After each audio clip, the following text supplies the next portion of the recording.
Hi guys, it's Ryan G. Wright from DoHardMoney.com, and I am coming to you from our boardroom here at Do Hard Money. We've got our killer whiteboards here. We've got more glass over here that we're able to write on. We've got our TVs, we've got our cameras so we can have our virtual conferences, our timer, so when we have meetings it doesn't go over time. We've got our microphones in here. This is a really cool room. But anyway, the question, I'm coming to you with a question today, and the question is, what are some top terms that investors must know in terms of real estate? So what are some terms that you need to know? Some terms that are pretty popular out there, or acronyms that you should know. And one of those acronyms, so I'm gonna be answering that here in just a minute. We're gonna go through a bunch of them.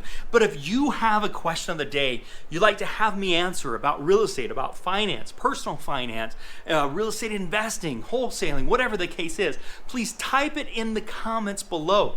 If you type in the comments below, I'll do a video just like this for you and for everybody else on YouTube that's interested in the same subject. And I'll tell you right now, if you've got a question, don't worry about it being a stupid question. I don't really like that idea of a stupid question. If it's something you don't know, you should ask it, because I would love to answer that. And if you're thinking that, I can guarantee you there are other people that are wondering about that same question that I'd love to answer for you. So let's get on to this. What are some terms? So one of the terms is MLS.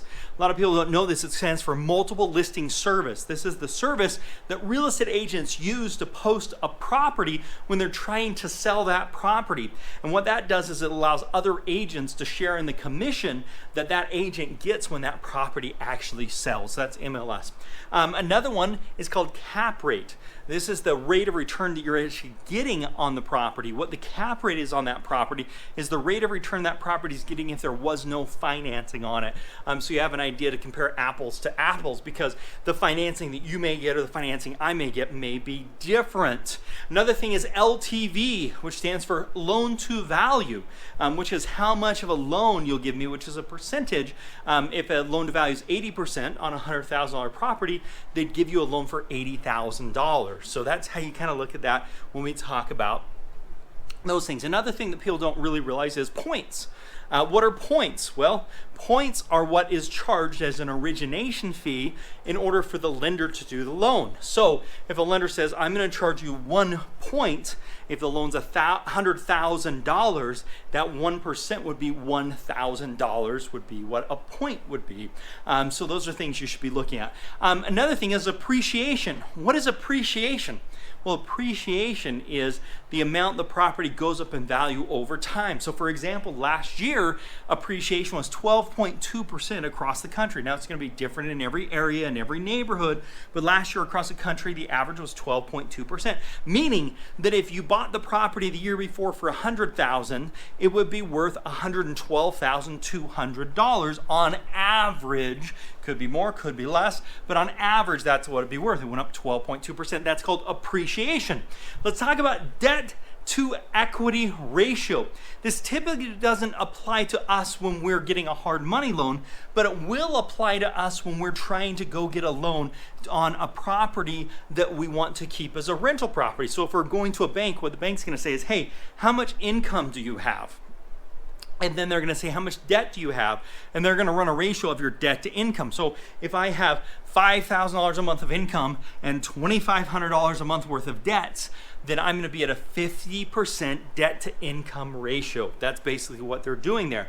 Now, one of the cool things, if you're using a BRRRR type strategy where you get a hard money loan, do the fix ups, and put a tenant inside there, if the tenant's already in there, you can use the income from the tenant to help you qualify for that new loan so that your debt to income ratio looks better when you're trying to get that loan. So that can be really, really helpful. Another term that people don't know is closing costs. What are closing costs? When you purchase a property, there's a lot of fees and costs that most people don't know about. Some of those fees and costs are title insurance. There's a closing fee or an escrow fee. There may be a fee that's charged for a transaction fee. There may be a tax that's charged, or a transfer tax, depending upon the state that your property is located in. So those are the types of fees, and there's several others, but those are things that are called closing costs that you need to kind of plan on. And I like to plan on 1% to 2%, depending upon where the property is located in closing costs. Meaning, if it's a $100,000 transaction, I'm going to to spend $1,000 to $2,000 in closing costs, not including any of my loan fees. And that doesn't include on the resale. If I'm reselling, I also have agent fees. So I'm going to pay those closing costs when I buy the property, and if I sell the property, I'm going to pay those closing costs again when I sell that property. Another term that a lot of people don't realize is contingencies.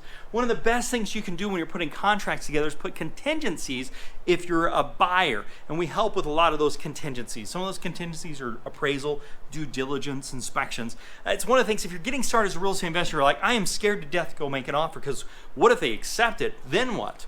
Well, if you built your contract properly, then you actually have contingency saying, first thing I got to do is do my inspections. I'm going to get somebody out there to tear through the house to make sure there's no surprises that I didn't see. Now, if I find some surprises, as long as I get out before my contract, my contingency clauses, then I can get my earnest money back and I don't lose anything. So it should give a lot of new investors confidence to go out there and make offers that can be really helpful. So lots of different terminology that's here that you should be thinking about when it comes to real estate investing. If you want to have a cheat sheet or a guide, let us know, because we offer a lot of these and there's several more. We could go on for a long time, but I just want to give you a flavor for something that you probably should know about as you're dealing and getting into real estate investing. Okay guys, couple of things. If you have a question of the day you'd like me to answer, please type it in the comments below. If you liked what I've said today, please give me a thumbs up. It means a lot to me to know that you're enjoying these videos. I've got a couple other videos that you're gonna wanna check out. One of them is 25 things I wish I knew when I was starting out as a real estate investor. Another one I'm gonna show you is how to find financial freedom. You're really going to enjoy that. And if you'd like some help with real estate investing, with finding properties, with contracts, with any of these different types of things as you're growing, as you're getting into real estate investing, please check us out over at dohardmoney.com. We would be more than happy to talk to you and see if we might be a good fit for each other to help you out in where you're trying to do. Otherwise, make it a very profitable day, and goodbye for now.